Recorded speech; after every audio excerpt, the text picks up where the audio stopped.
Hello दोस्तों। आज अपन बात कर रहे हैं डी ट्रिपल एस बी 2024 में दो वैकेंसी निकली थी। एक थी अकाउंट असिस्टेंट कैशियर जिसका पोस्ट कोड था 1424 और एक दूसरी थी असिस्टेंट मैनेजर अकाउंट जिसका पोस्ट कोड था 6524।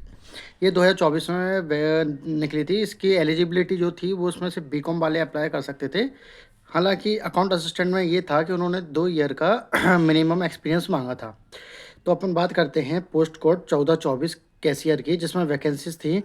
यूआर की बात करें तो यूआर में 10 वैकेंसीज थी, ओबीसी में 5 वैकेंसी थी, एससी में 2 वैकेंसी थी, एसटी में 1 वैकेंसी और ईडब्ल्यूएस में 1 वैकेंसीज थी।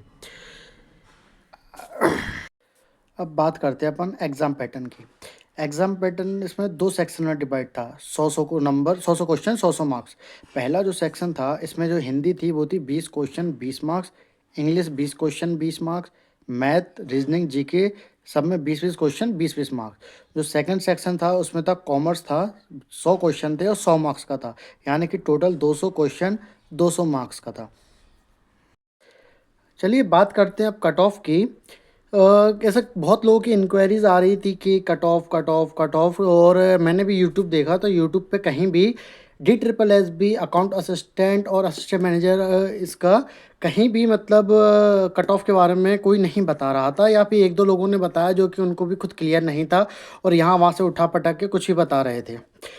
तो इसका क्या बोलते कट ऑफ की अगर अपन देखें तो मैंने खुद जाके एनालिसिस किया और वहाँ के जो बच्चे एग्ज़ाम देने आ रहे थे मैंने उनसे भी पता किया और एक दो कोचिंग में भी मैंने पूछा था। तो इसके बच्चे खैर ज़्यादा एग्ज़ाम देने नहीं गए थे, अटेंडेंस की काफ़ी कम रही थी। तो इसका यूआर का अगर अपन देखा जाए, क्योंकि पेपर जो था वो इजी टू मॉडरेट था, इसमें अपन टफ या डिफ़िकल्ट नहीं बोल सकते हैं, पेपर बहुत नॉर्मल लेवल का आया था। तो यूआर का अपन देखें अगर तो 145 टू 148 जाने की इसकी संभावनाएं हैं, और जहाँ तक है यही कट ऑफ रहेगा। OBC 142 to 145, EWS 135 to 140, SC 128 से लेकर 132 तक, और एसटी का देखा जाए तो 125 से लेकर 130।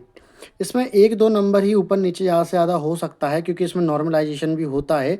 नॉर्मलाइजेशन के अच्छे खासे नंबर का हो जाता है, कभी कभी देखा जाए 6 से 7 नंबर का 8 नंबर का भी नॉर्मलाइजेशन हो जाता है। लेकिन आप मान के चलिए क्योंकि इसमें अटेंडेंस बहुत कम था, बच्चे 10 से 12% ही बच्चे देने गए थे। हालांकि इसके पहले एक पेपर और हुआ था, एएसओ का पेपर हो रहा था, उसमें अटेंडेंस काफ़ी ठीक ठाक थी, क्योंकि उसी टाइम पे टीजीटी और पीजीटी की भी एग्ज़ाम चल रहे थे। तो कुछ बच्चों ने ये पेपर स्किप करके वो पेपर देना ज़रूरी समझा था, है ना।